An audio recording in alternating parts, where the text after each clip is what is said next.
Hi students, welcome to வேத maths. நம்ம 10ஆம் வகுப்பில் பயிற்சி 8.4 அதாவது புள்ளியியலும் நிகழ்தகவுங்கிற டாப்பிக்கில் 2வது சம் பார்க்கலாம். ஏ மற்றும் பி ஆகியவை 2 நிகழ்ச்சிகள். ஓகேங்களா, ஏபிங்கிற 2 நிகழ்ச்சி இருக்குது. அதில் பி ஆஃப் ஏ, அந்த ஏ நிகழ்ச்சியோட நிகழ்தகவு 0.42ன்னு கொடுத்துருக்காங்க. பி நிகழ்ச்சியோட நிகழ்தகவு பி ஆஃப் பின்னு என்னது, ப்ராபபிலிட்டி ஆஃப் பி, அதாவது நிகழ்தகவு பியோட நிகழ்தகவு 0.48 மற்றும் ஏ இன்டர்செக்ஷன் பியோட நிகழ்தகவும் கொடுத்துருக்காங்க. இதுலேருந்து 3 வினாக்களை நம்மளுக்கு கேட்குறாங்க. என்னென்ன, ஃபஸ்ட்டு வந்து பி ஆஃப் ஏ வந்து இல்லை. ஓகேங்களா, பி ஆஃப் ஏ இல்லை, பி ஆஃப் பி இல்லை, பி ஆஃப் ஏ அல்லது பி ஆகியவற்றை காண்க. இதுலேருந்து நம்மளுக்கு என்ன தெரியுதுன்னா, பி ஆஃப் ஏ இல்லைன்னு என்னது, பி ஆஃப் ஏங்கிற ஒரு நிகழ்ச்சிக்கான நிகழ்தகவே இல்லை அப்படின்னு சொல்லணும். அதாவது ஒரு நிகழ்ச்சி நடந்ததற்கான நிகழ்தகவு பி ஆஃப் ஏ, ஒரு நிகழ்ச்சி நடக்காததற்கான நிகழ்தகவு P of A bar equal to 2 கூட்டினா 1ங்கிற ஒரு ஃபார்முலா நமக்கு தெரியும். ஓகேங்களா, பி ஆஃப் ஏ பார் 2 கூட்டினா அதோட மதிப்பு 1.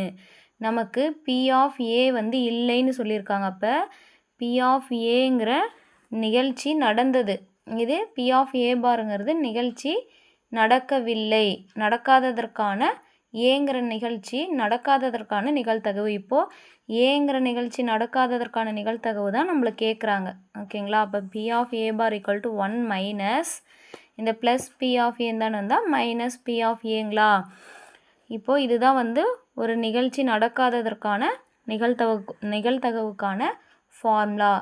முதல் கணக்கு பி ஆஃப் ஏ இல்லைங்களா, அப்போ நமக்கு என்ன ஃபார்முலா, பி ஆஃப் ஏ இல்லை, அதுக்கு ஃபார்முலா 1 மைனஸ் பி ஆஃப் ஏ.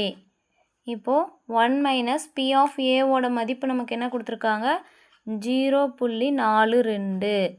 அப்போது 1லேருந்து 0.42 மைனஸ் பண்ணணுமா, நமக்கு என்ன கிடைக்கும், 1 0.42. கடை வாங்கினா 10, இங்கே 9ங்களா, 10ல் 2 கழிச்சா 8, 9ல் 4 கழிச்சோமா 5, இங்கே 0.58ன்னு கிடைக்கும். முதல் கணக்கு பார்த்தாச்சு.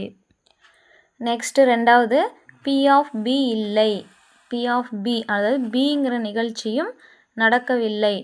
அதற்கு என்ன ஃபார்முலா எப்படி மாற்றி எழுதலாம், நம்ம இங்கே ஏங்கிற இடத்துல பின்னு எழுதிக்கணும். சரிங்களா, ஏ பார், இங்கே P of B bar equal to 1 minus P of B. ஓகேங்களா, இந்த மாதிரி எழுதிக்கணும். இதுக்கு வந்து என்ன நமக்கு தெரியும், பி ஆஃப் பியோட மதிப்பு 0.48ன்னு கொடுத்துருக்காங்க. அப்போது பிங்கிற ஒரு நிகழ்ச்சி நடக்கவில்லை, அதற்கு என்ன ஃபார்முலானா 1லேருந்து பிங்கிற நிகழ்ச்சி நடந்ததை கழிக்கணும். ஓகேங்களா, இதை மைனஸ் பண்ணால் என்ன வரும், 1.00லேருந்து 0.48 மைனஸ் பண்ணணுமா, 1லேருந்து கடை வாங்கினா 10, இங்கே 9ங்களா, 10ல் 2 கழித்தால், அதாவது 8 கழித்தால் 2, 9 4 கழித்தால் 5, இங்கே 0.52. இப்போ 0.52. பி இல்லை, பி ஆஃப் பி இல்லை அப்படின்னா என்னது, பிங்கிற நிகழ்ச்சி நடக்கவில்லை, அதற்கான நிகழ்தகவு வந்து 0.52. லாஸ்ட்டு மூன்றாவது என்ன சொல்லியிருக்காங்கன்னா, பி ஆஃப் ஏ அல்லது பி ஆகியவற்றை காண்க. அல்லது அப்படின்னு வந்தாவே நம்ம கூட்டிக்கணும், யூனியன். ஓகேங்களா, P of A union B, P of A union பியை தான் பி ஆஃப் ஏ அல்லது பின்னு கொடுத்துருக்காங்க. ஓகேங்களா, பி ஆஃப் ஏ அல்லது பிங்க பி ஆஃப் ஏ யூனியன் பின்னு நம்ம எழுதணும். இப்போ எழுதிட்டோமா, அதுக்கு என்ன ஃபார்முலா நமக்கு தெரியும், P of A plus P of B minus P of A வெட்டு பி இன்டர்செக்ஷன் பின்னு எழுதலாங்களா. இப்போது பி ஆஃப் ஏ அல்லது பி கண்டுபிடிக்கணும்னா பி ஆஃப் ஏவோட மதிப்பு நமக்கு என்ன கொடுத்துருக்காங்கன்னா, P of A 0.42, P of பியோட மதிப்பு 0.48, பி ஆஃப் ஏ வெட்டு பியோட மதிப்பு 0.16ங்களா.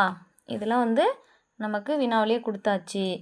இதெல்லாம் கூட்டினா நமக்கு என்ன கிடைக்கும், இது ரெண்டையும் கூட்டினோமா 8 ரெண்டையும் கூட்டினா 10க்கு 0 மீதி 1 4 4 8 1 9.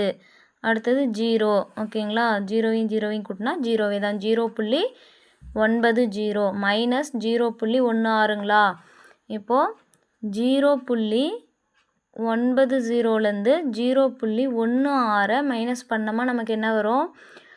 அது 9லேருந்து கடை வாங்கினா 10, 10ல் இங்கே வந்து 8 இருக்கும். 10ல் 6 கழித்தால் 4, 8ல் 1 கழித்தால் 7.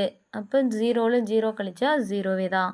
இப்போ 0.74ன்னு கிடைக்குது. இதுதான் வந்து P ஆஃப் A அல்லது B, அதாவது P of A union B. ஓகேங்களா. அவ்வளோதான் ஸ்டூடெண்ட்ஸ், இந்த சம்மு முடிந்தது. அடுத்த சம் பார்க்கலாம்.